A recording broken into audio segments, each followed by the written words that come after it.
방금 보신 이 장면, 그냥 흘려보내기에는 담긴 내용이 너무 많습니다. 이 장면은 4월 26일 한 시민이 부산을 방문한 한동훈 전 국민의힘 대표에게 직접 한 말입니다.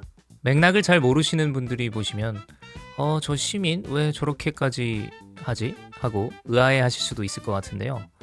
오늘은 그런 분들을 위해서 지금까지 일어났던 사건을 바탕으로 이 상황에 대해서 자세히 설명해 드리도록 하겠습니다.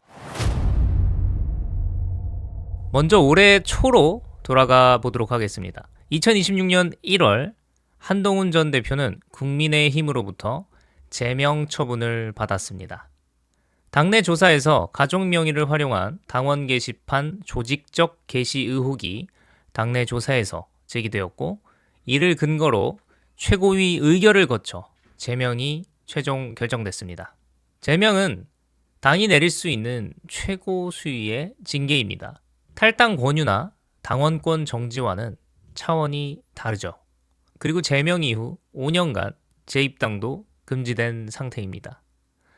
이게 현재 한동훈 전 대표의 당적 상황입니다. 제명 처분이 내려진 건 1월입니다. 그로부터 2달여 뒤 재보궐선거를 앞두고 한 전 대표는 부산 북구 지역에 주거지를 마련했습니다. 본래 서울을 기반으로 활동해온 인물입니다. 부산과의 생활 연고는 알려진 바 없고요. 이후 그는 부산 시민을 위해 살겠다라고 밝혔습니다. 저는 이 발언의 진정성 여부를 단정하지는 않겠습니다. 그건 판단하시는 분들의 몫일 테니까요. 다만 타이밍과 맥락에 대해서는 최대한 있는 그대로 전달드려 보도록 하겠습니다.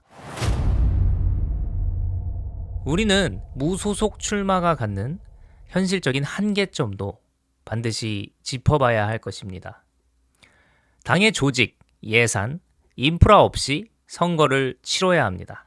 이건 단순히 불리한 게 아니라 당선 이후에도 이어지는 문제이기 때문입니다.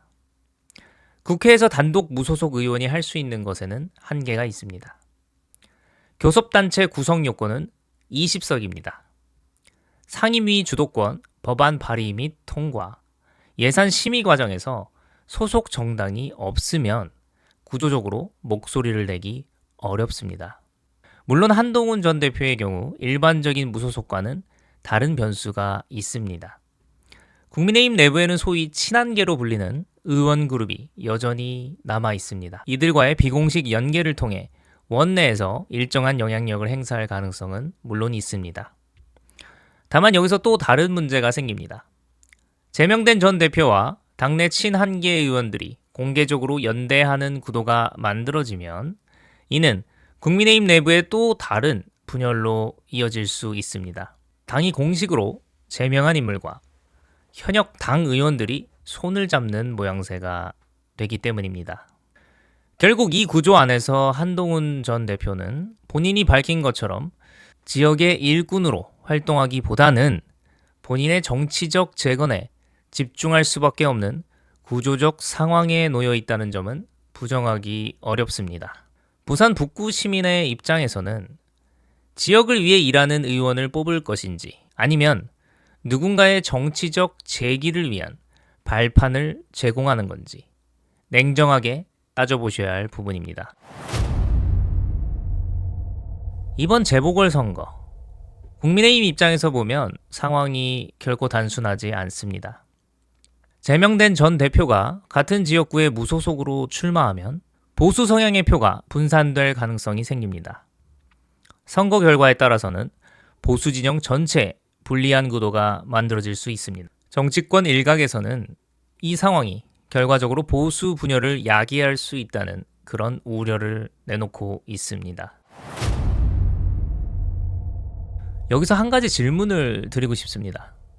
왜 하필 부산이었을까요? 이번 재보궐선거는 전국 14개 지역구에서 동시에 치러집니다. 그런데 이 중 12곳은 지난 22대 총선에서 민주당이 승리한 지역입니다.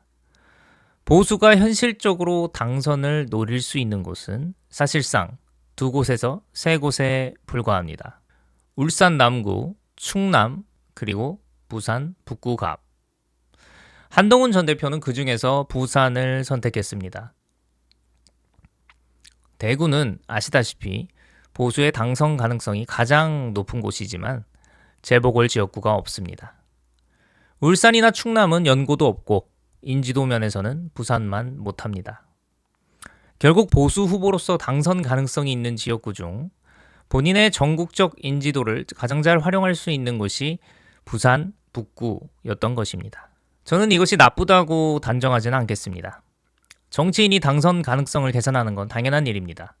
다만 그 계산의 결과로 부산 시민을 위해 살겠다는 말이 나왔다는 점, 그 순서는 짚어볼 필요가 있어 보입니다.